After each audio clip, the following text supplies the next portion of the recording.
요한일서 2장. 예수님은 우리를 도우시는 분. 나의 사랑하는 자녀들이여, 나는 여러분이 죄를 짓지 않게 하려고 이 편지를 씁니다. 그러나 누군가가 죄를 짓는다 하더라도 우리에게는 우리를 도와주시는 예수 그리스도가 계십니다. 그는 의로운 분이시며 우리를 대신하여 아버지 앞에서 우리를 변호해 주십니다. 예수님만이 우리의 죄를 위해 화목 제물이 되셨으며 오직 예수님을 통해서만 모든 사람들의 죄가 용서받을 수 있습니다. 또한 우리는 우리가 하나님의 계명들에 순종할 때 진실로 하나님을 안다고 자신 있게 말할 수 있습니다. 하지만 누군가가 나는 하나님을 알아요 라고 말하면서 그분이 명령하신 것에 순종하지 않는다면 그 사람은 거짓말쟁이입니다. 그에게는 진리가 없습니다. 하나님의 가르침을 따라 순종해야만 그 사람 안에 하나님의 사랑이 완전히 이루어지게 될 것입니다. 이것이 우리가 하나님을 따르고 있음을 보여주는 방법이 됩니다. 누구든지 자기 안에 하나님께서 계신다고 말하는 사람은 예수님께서 사신 것처럼 살아야만 합니다. 다른 사람들을 사랑하라는 하나님의 명령. 나의 사랑하는 친구들이여, 나는 여러분에게 새 계명을 쓰고 있는 것이 아닙니다. 이것은 여러분이 처음부터 가지고 있었던 것과 똑같은 계명이며 이미 들어보았던 가르침입니다.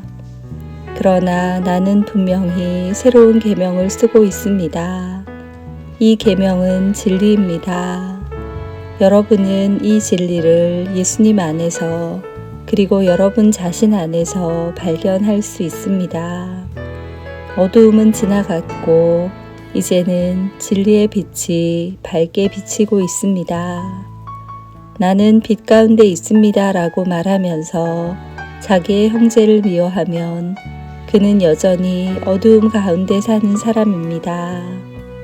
자기의 형제를 사랑하는 사람만이 빛 가운데 살고 있는 사람이며 그런 사람은 다른 사람들을 잘못되게 하는 일이 없습니다.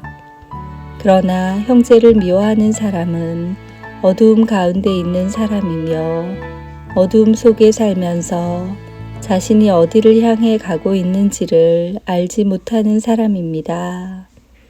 그것은 어두움이 그를 눈멀게 만들었기 때문입니다. 사랑하는 자녀들이여, 내가 이 글을 쓰는 것은 그리스도를 통하여 여러분의 죄가 용서함을 받았기 때문입니다.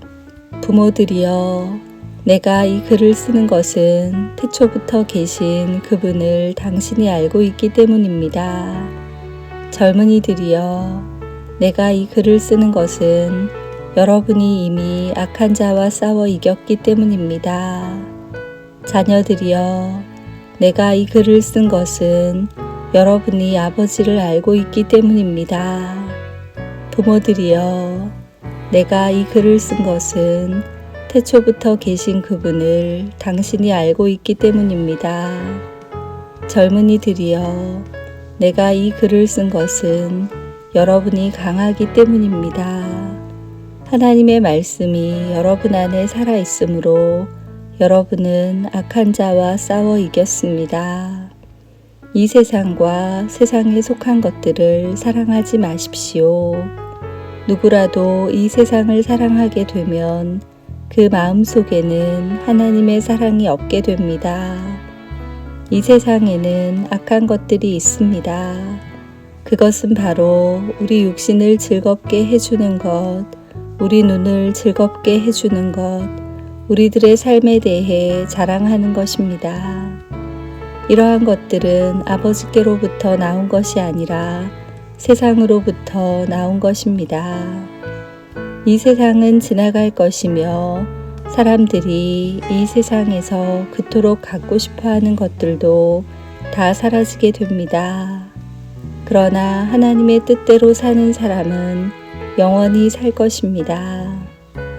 마지막 때와 그리스도의 적, 사랑하는 자녀들이여, 마지막 때가 가까워 오고 있습니다. 그리스도의 적이 올 것이라는 말을 여러분은 들었으며 이미 그리스도의 적들이 많이 나타났습니다. 그래서 우리들은 마지막이 가까웠다는 사실을 알 수 있습니다. 그 적들은 우리의 모임 안에 있었습니다. 그러나 그들은 정말로 우리에게 속한 자들이 아니었기 때문에 우리를 떠나갔습니다. 만약 그들이 정말로 우리 모임의 일부분이었다면 우리와 함께 머물렀을 것입니다. 그러나 그들은 떠나갔고 이 사실은 그들 중 어느 누구도 우리에게 속한 자가 아니었다는 것을 보여줍니다. 여러분은 거룩하신 분이 주신 선물을 가지고 있습니다. 그러므로 여러분 모두는 진리를 알고 있습니다. 왜 내가 이 글을 쓰고 있습니까?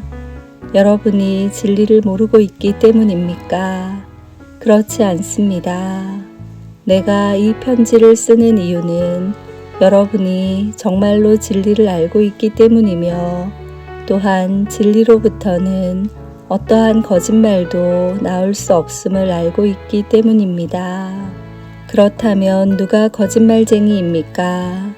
예수님께서 그리스도가 아니라고 말하는 사람이 아니겠습니까? 예수님을 그리스도가 아니라고 말하는 사람은 그리스도의 적입니다. 그는 하나님 아버지도 그의 아들도 믿지 않습니다. 누구든지 아들을 믿지 않으면 아버지도 잃게 되고 아들을 인정하게 되면 아버지도 얻게 됩니다. 여러분이 처음부터 들은 가르침을 따라 살아가기를 계속하십시오. 그 가르침 안에서 계속 살아갈 때 여러분은 아들과 아버지 안에 머물 수 있게 됩니다. 이것이 바로 그분이 우리에게 약속하신 그것, 영원한 생명인 것입니다. 나는 여러분을 잘못된 길로 인도하려는 사람들에 관하여 이 편지를 쓰고 있습니다. 그리스도께서는 여러분에게 특별한 선물을 주셨습니다. 여러분은 이 선물을 갖고 있기 때문에 어떤 다른 선생으로부터 가르침을 받지 않아도 됩니다. 성령께서는 모든 것을 가르쳐 주시며 진실되고 거짓이 없으십니다. 그러므로 성령이 가르치시는 대로 그리스도 안에서 살아가기를 계속하십시오. 나의 사랑하는 자녀들이여, 그리스도 안에서 살아가십시오. 우리가 이렇게 살아가면 그리스도가 다시 오시는 날 두려워하지 않아도 될 것입니다. 우리는 숨을 필요도 없고 그분 앞에서 부끄러워할 이유도 없을 것입니다. 하나님께서 의로운 분이심을 여러분은 알고 있을 것입니다. 그렇다면 옳은 일을 하는 사람만이 하나님의 자녀가 될 수 있다는 사실을 기억하십시오. 아멘.